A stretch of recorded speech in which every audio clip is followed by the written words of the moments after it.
baálẹ̀ adéhùnmí gbẹ̀ngà matthew tí wọ́n jẹ́ baálẹ̀ Elejinrin Obada oko. Àwọn náà tún ní alága baálẹ̀ in council Obada oko ward 10 ọkọlù àrò baálẹ̀. àròpá ọgọ́tù. ẹ jẹ́ nǹkan ọmọ báyìí a ti tó bí ọdún mélòó tẹ́ ẹ ti wà lórí ipò ọ̀hún gẹ́gẹ́ bí baálẹ̀. ẹ ṣe olóòtú tábánikà kà ní ọdún kẹsàn-án nìyí tí a ti gbé ìwé àṣẹ bàbá wa Arákẹ́ of Egbaland kábíyèsí ọba Adédọ̀tun Arẹ́gbẹ́gbẹ́ Adébọ̀sí ọwọ́ kábíyèsí ọba ń kí ọ. ó ti dọdún kẹsàn-án ó ti di ọdún kẹsàn-án. ní certificate local government náà ní ọwọ́ bákan náà tí a tún ní certificate ìlú Ògbóni Ìjẹ̀jà Egbaland náà ní lọ́wọ́. ẹni ní certificate local government abẹ́ ìjọba ìbílẹ̀ wo gan-an ni ẹ̀yin dúró sí. ohun tó ṣẹlẹ̀ ń bẹ̀ ni pé Ìjẹ̀jà ní èmi ṣùgbọ́n ṣá àtẹ̀dó sí Obada oko. So ìgbà tá a dé tẹ̀dó sí Obada oko yẹn under Ewekoro local government. Ìjẹ̀jà Elejinrin wà. òun ni Ìjẹ̀jà Elejinrin wà. bẹ́ẹ̀ ni wọ́n tún. tọ̀dọ̀ yín máa di púpọ̀ báyìí mọ̀dí tó fi máa di púpọ̀. bẹ́ẹ̀ ni. ẹ̀yin jẹ́ baálẹ̀ Elejinrin ní Obada oko.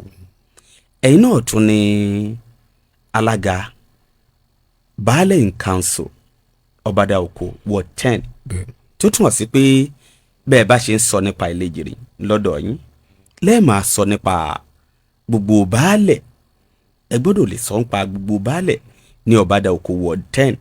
ẹ gbọ́dọ̀ lè gbẹnu sọ fún wọn gẹ́gẹ́ bí alága wọn. ẹ wá jẹ́ àmú ìlú Elejinrin kí ló ń tẹ́ ẹ lè sọ nípa ẹ̀ ìyẹn bí ẹ jẹ́ baálẹ̀ sí. ohun tó ṣẹlẹ̀ ń bẹ̀ ni pé ìgbà tèmi máa jẹ baálẹ̀ ń bẹ̀ bíi ọdún 9 sí ẹ̀yìn ibẹ̀ igbó pọ̀ ń bẹ̀ kódà ká má sọ tán igbó wà ń bẹ̀ gidi gan ṣùgbọ́n ṣá nígbà tí mo di baálẹ̀ jẹjẹrẹ tán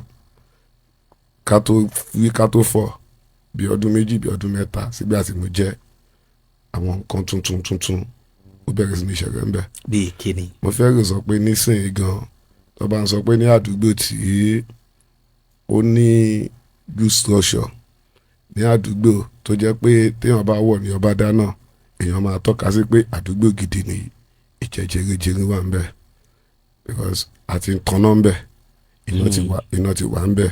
iná ti wà ń bẹ̀. a ti ṣe àìmọye nǹkan dáadáa níbẹ̀. tó túmọ̀ sí pé lásìkò tí yín Ìjẹ̀jà Elejinrin ti fẹ̀ sí. ó fẹ̀ jù. ó sì tún ti lajú sí. ó tún gbẹ̀rẹ̀ gèjì gẹ̀gàn.